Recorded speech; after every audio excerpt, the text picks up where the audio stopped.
வணக்கம். விஎஸ் ஜோதிடம்.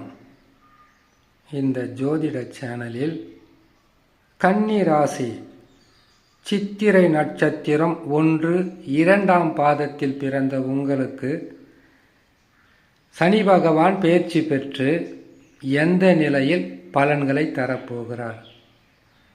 கண்டக சனியாக அமர்ந்து 2½ ஆண்டு காலமும் என்ன நிலையில் பலன்களை தருவார்? நன்மைகளாக இருக்குமா, இல்லை தீமைகளாக இருக்குமா? சனி பகவான் 2026 மார்ச் மாதம் 6ஆம் தேதி வாக்கிய கணித ரீதியாக பயிற்சி பெற்று 2½ ஆண்டு காலம் நிலையாக இருந்து பலன்களை தருவார். சித்திரை நட்சத்திரம் 1, 2 பாதங்கள் கன்னி ராசியிலும், மீதமுள்ள 3, 4 பாதங்கள் துலாம் ராசியிலும் இருக்கும். 2 பாதங்களில் பிறந்தவர்களுக்கு ஒரு பலனும், மீதமுள்ள 3, 4ஆம் பாதங்களில் பிறந்தவர்களுக்கு ஒரு பலன்களும் இருக்கும். செவ்வாய் நட்சத்திரத்தில் பிறந்த உங்களுக்கு ஆரம்ப தசா செவ்வாய் தசா, அதற்கு பிறகு ராகு தசா, குரு தசா, சனி தசா, புதன் தசா என்று தசாக்கள் மிகவும் நல்ல நிலையில் இருந்தால் பாதகங்கள் குறைந்தே காணப்படும். கண்டக சனி என்பது மிகவும் கவனமாகவும் முன் எச்சரிக்கையுடனும் வாழ்க்கையை நடத்தக்கூடிய காலகட்டம் என்றுதான் அர்த்தம். காரணம், சனி பகவான் 12 ராசிகளில் பெயர்ச்சி பெற்று அமரும்போது 3 ராசிகளில் மட்டும் நன்மைகளை செய்வார்.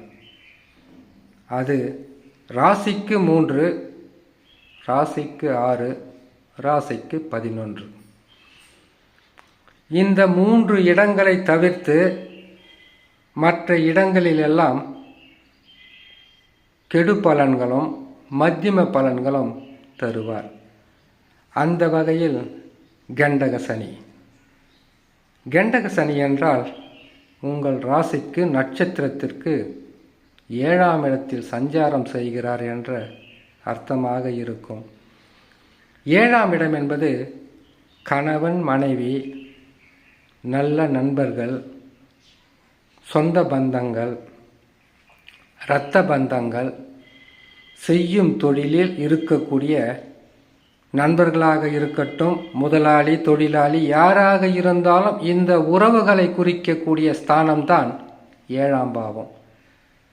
அந்த 7ஆம் பாவத்தில் சனி பகவான் அமருவார் என்றால் இந்த உறவுகளால் பிரச்சனைகளும் பிரிவினைகளும் வீணான வாக்குவாதங்களும் குழப்பங்களும், நல்லவர்கள் கூட நம்பிக்கை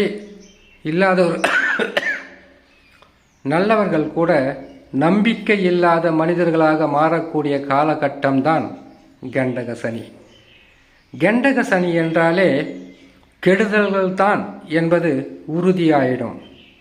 இந்த காலகட்டத்தில் உங்களுக்கு ஜாதகத்தில் நடக்கக்கூடிய தசா நல்ல நிலையில் இருந்தால்தான் உங்களால் தவறான வழிகளில் செல்லாமல், தவறான பாதைகளில் போகாமல், தவறான முடிவுகளை எடுக்காமல் அந்த தசா தடுத்து காப்பாற்றிவிடும்.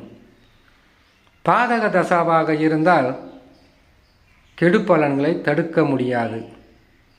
ஆனால் இந்த பதிவை பார்க்கின்ற நீங்கள் அடுத்தது உங்களுக்கு நற்பலன்கள் இல்லை, கெடு பலன்கள் தான் என்பதை உணர்ந்தால் தவறான வழி, தவறான உறவு, தவறான நட்பு, தவறான சேர்க்கையிலிருந்து நீங்கள் விலகி நின்றால் உங்களுக்கு பாதகங்கள் பெரிதளவு இருக்காது, நஷ்டங்கள் இருக்காது, கஷ்டங்கள் இருக்காது, துன்பங்கள் இருக்காது. நடப்பது நடக்கட்டும் என்ற மனநிலையில் எதையாவது செய்து வாழ்க்கையில் முன்னேற்றம் அடைய வேண்டும் என்கின்ற ஒரு எண்ணத்தை நீங்கள் வளர்த்து கொண்டால் பாதக பலன்களாகத்தான் இருக்கும். இப்பொழுது தவறுகள் செய்தால் கண்டக சனியில் தவறுகளை செய்ய வழியை காட்டுவார் சனி பகவான். அஷ்டம சனியில் அகப்பட்டு கொள்ள வைப்பார். கண்டக சனியில் துணிந்து செய்கின்ற தவறுகள் அனைத்திற்கும் அஷ்டம சனியில் அவமானமும் பொருள் இழப்பும் உறவுகளை பிரிவதும் நண்பர்களே துரோகிகளாக மாறுவதும் நம்பியவர்களே நம்பிக்கை துரோகம் செய்வதும் உங்கள் வாழ்க்கையில் மறக்க முடியாத அளவிற்கு பல ஆண்டுகளாக கஷ்டங்களை சந்திக்கின்ற மனிதர்களாக மாற்றிவிடுவார். என்னைக்குமே நேர்மையான வழியும் நேர்மை தவறாத மனிதர்களும் கஷ்டங்களிலிருந்து தாண்டி வரும்போது சில அனுபவ பாடங்கள் இருக்கும். அது என்ன பாடம் என்றால், இந்த உறவுகள் நல்லவர்கள், இந்த உறவுகள் கெட்டவர்கள் என்பதை மட்டும் உணர்த்துவார். ஆனால் கெட்ட வழியில் சென்றுவிட்டால் கெட்டவர்களுடன் இணைந்து வாழ்க்கையை நடத்தினால் அது பெரும் சோதனைகளும் அவமானங்களும் தேடி தந்துவிடும். பெரிய ஒரு தத்துவம் இருக்கு. நல்ல மனுஷனுக்கு ஒரு வார்த்தை சொன்னாவே புரிஞ்சிடும்.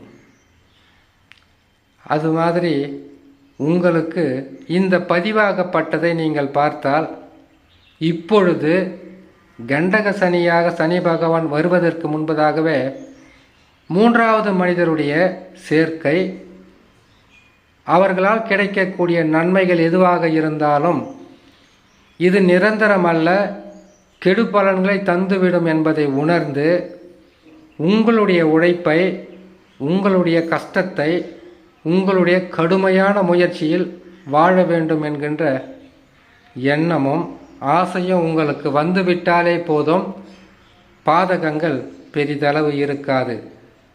துணிந்து தவறுகளை செய்தால் கஷ்டப்பட்டு நஷ்டப்பட்டு தெளியக்கூடிய அளவுக்கு பாதகங்கள் வந்துவிடும். அதிகப்படியான துன்பங்களாக இருந்தால் நீங்கள் செய்ய வேண்டிய பரிகாரம், சனிக்கிழமை தோறும் நவகிரகத்தை வலம் வந்து வணங்கி வந்தால் பாதகங்கள் குறையும். சனி பகவானை நினைத்து அருகில் உள்ள சிவன் ஆலயங்களுக்கு சென்று மனமுருகி வேண்டி வந்தால் கஷ்டங்களும் குறையும், நஷ்டங்களும் குறையும், உடலில் இருக்கக்கூடிய பிரச்சனைகளும் விலகி குடும்பத்தில் சந்தோஷம் பிறக்கும் என்று சொல்லி இன்னொரு நல்ல பதிவில் உங்களை நான் சந்திக்கிறேன். நன்றி, வணக்கம்.